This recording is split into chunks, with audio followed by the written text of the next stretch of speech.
Hello नमस्कार, मी माझ्या गोडताई आणि मैत्रिणींचं माझ्या यूट्यूब चॅनलमध्ये अगदी मनापासून स्वागत करते आणि आजच्या व्हिडिओला सुरुवात करते। मनापासून अगदी हृदयातून सर्व माझ्या यूट्यूब परिवाराला श्री स्वामी समर्थ। आजचा आपला व्हिडिओ असा आहे की दृष्ट लागली आहे हे कसे ओळखावे, त्याचे मी काही तुम्हाला संकेत सांगणार आहे आणि त्यावरतीच काही उपाय सांगणार आहे। तर व्हिडिओ माझ्या यूट्यूब परिवाराने संपूर्ण बघावा आणि व्हिडिओला लाईक शेअर सबस्क्राइब जरूर करावं। चला तर मग वेळ न लावता व्हिडिओकडे जाऊया। आजचा आपला व्हिडिओ खूप छान आहे। माझे ताई दादांनो, माझे सर्व यूट्यूब परिवार हा व्हिडिओ आवडला की नाही कमेंटमध्ये मला अवश्य सांगा। आता आपण म्हणतो की सर्व काही आपलं चांगलं असतं, एखादा धंदा असो किंवा आपली तब्येत असो किंवा कोणतीही गोष्ट असू द्या, तर ती एकदम आपलं काम सुरळीत चालू असतं आणि अचानक कुठेतरी आपल्याला नजर लागते, म्हणजे एकदम आपण बीमार पडतो किंवा आपला कोणता एखादा व्यापार असेल व्यवसाय असेल तर तो अचानक ठप्प होतो। कोणतंही घरातील बी काही असलं तरीही त्यामध्ये आपल्याला अडचणी येतात। तर तेव्हा काय होतं, आपल्याला खरोखर बाहेरच्या व्यक्तीची नजर लागत असते, कारण आपलं जेव्हा सुरळीत चालू असतं तेव्हा बाहेरची जी काही माणसं असतात ती आपल्याला टोकत असतात की अरे वा, म्हणजे आपल्यावर ते नजर ठेवून असतात की अरे वा याचं किती छान आहे, हे किती मस्तपैकी एन्जॉय करतात, असे आपल्याला म्हणजे ते बघत असतात, आपल्याला नजर लावत असतात। तर त्याविषयी मी तुम्हाला थोडक्यात माहिती सांगणार आहे, तर कृपया व्हिडिओ संपूर्ण बघा आणि आवडला तर व्हिडिओला लाईक करायला विसरू नका। आता आपलं सर्व काही एकदम सुरळीत चालू असताना अचानक कधी कधी असं सुद्धा घडते की आपल्याला कामामध्ये अचानक काही ना काही अडथळे निर्माण होण्यास सुरुवात होते। तर ज्योतिषशास्त्रानुसार असे वाईट दृष्ट लागल्यामुळे सुद्धा होऊ शकते। एखादा व्यक्ती जर का आपल्या यश आणि सुखावर जर का जळत असेल तर किंवा सतत वाईट विचार करत असेल आणि एकटक पाहत असेल तर त्याची सुद्धा दृष्ट आपल्याला लागू शकते। जे लोक कमजोर इच्छाशक्तीचे असतात ना, त्यांना इतरांची वाईट दृष्ट ही अवश्य लागतच असते। ज्योतिषशास्त्रामध्ये असे काही संकेत आपल्याला सांगण्यात आलेले आहेत की ज्यावरून त्या व्यक्तीला दृष्ट लागली आहे की नाही हे आपण समजू शकतो। अशा संकेताविषयी माहिती आजच्या व्हिडिओमध्ये मी तुम्हाला देणार आहे, तर कृपया माझ्या यूट्यूब परिवाराने हा व्हिडिओ संपूर्ण बघावा आणि व्हिडिओ जर का आवडला तर व्हिडिओला लाईक आवर्जून करा। आता एखाद्या व्यक्तीला जर का दृष्ट लागल्यानंतर ती व्यक्ती सतत आजारी पडू लागतो। ती व्यक्ती कोणतीही असो, आपण म्हणजे एखादी लेडीज असो किंवा जेंट्स असो, कोणीही असो द्या, घरातील मुलांना सुद्धा आपल्या नजर लागत असते। आता दुसरी गोष्ट, नकारात्मकता हवी झाल्यानंतर व्यक्तीचा स्वभाव हा रागीट होतो आणि अगदी छोट्या छोट्या गोष्टीवर खूप आपण राग काढतो। आता तिसरी गोष्ट, व्यक्तीला मानसिक तणावाला सामोरे जावे लागते। कोणत्याही कामामध्ये त्या व्यक्तीचं मन अजिबात लागतच नाही।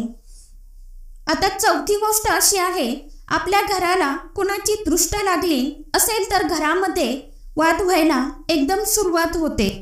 पाचवी गोष्ट, ज्या व्यक्तीला दृष्ट लागते त्याला झोपेमध्ये भीतीदायक स्वप्न हे पडतात। सहावी गोष्ट, एखाद्या व्यक्तीला वाईट दृष्ट लागली असेल तर तो अमावस्या आणि पौर्णिमा तिथीला खूप अस्वस्थ राहतो।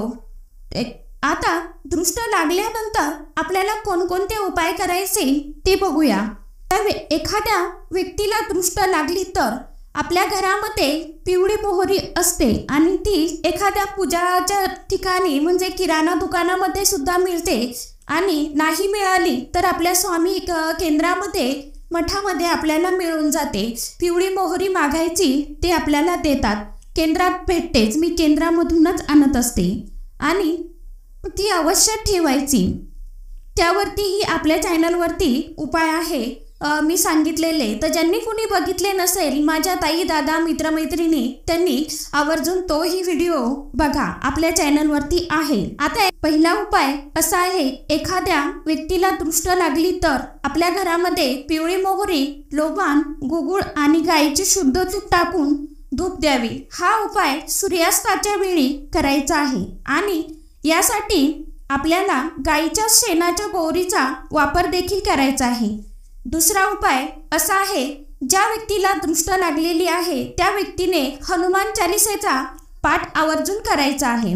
तिसरा उपाय असा आहे, आता छोट्या बाळाला जर का नजर लागली असेल तर आणि बाळ दूधच पित नसेल तर एका वाटीत थोडे दूध काढून त्या बाळावरून 7 वेळा उतरवायचं आहे आणि हे दूध काळ्या रंगाच्या कुत्र्याला पिऊ घालायचं आहे। आपलं बाळ दूध पिऊ लागेल। समोरचा उपाय, दृष्ट लागलेल्या व्यक्तीला झोपून त्यावरून तुरटीचा खडा 7 वेळेस उतरून घ्यायचा आहे। त्यानंतर हा तुकडा शेणाच्या गोवरीवर आपल्याला जाळून टाकायचा आहे। समोरचा उपाय, जे जाडं मीठ असतं ना त्या मिठाचे 7 खडे 7 लाल मिरच्या हातात घ्यायच्या आणि नजर लागलेल्या व्यक्तीला झोपून 7 वेळा पायापासून डोक्यापर्यंत आपल्याला फिरवायचे आहे। नंतर हे साहित्य सर्व आपल्या घरातल्या चुलीमध्ये टाकायचं आहे। मंगळवार आणि शनिवार हा उपाय केला तर याचा अधिक उत्तम प्रकारे तुम्हाला अनुभव येईल। आता समोरचा खास उपाय आहे, तो म्हणजे एक स्वच्छ रुमालावर हनुमानाच्या पायावरील सिंदूर लावायचा आहे आणि त्यानंतर 10 ग्रॅम काळे तीळ, 10 ग्रॅम काळे उडीद, 1 लोखंडाचा खिळा आणि 3 मिरच्या रुमालामध्ये बांधायच्या आहे। ज्या व्यक्तीला नजर किंवा दृष्ट लागली आहे त्याच्या उशीखाली हा रुमाल ठेवायचा। 24 तासानंतर हा रुमाल 24 तास ठेवून द्यायचा आणि 24 तासाच्या नंतर रुमाल एखाद्या नदीमध्ये, आता जिथे वाहतं पाणी असेल तिथे तो रुमाल आपल्याला त्या पाण्यामध्ये प्रवाहित करायचा। हा उपाय खूप प्रभावशाली उपाय आहे। तर कृपया ज्यांना कुणाला असं वाटत असेल की खरोखर नजर लागली आहे त्यांनी अवश्य करून बघा आणि तुम्हाला कोणत्याही उपायाचा फायदा झाला तर कमेंटमध्ये लिहायला अजिबात विसरत जाऊ नका। आजच्या व्हिडिओमध्ये इतकीच माहिती होती। कशी वाटली नक्की सांगा आणि व्हिडिओला लाईक, शेअर, सबस्क्राईब जरूर करा। धन्यवाद। श्री स्वामी समर्थ।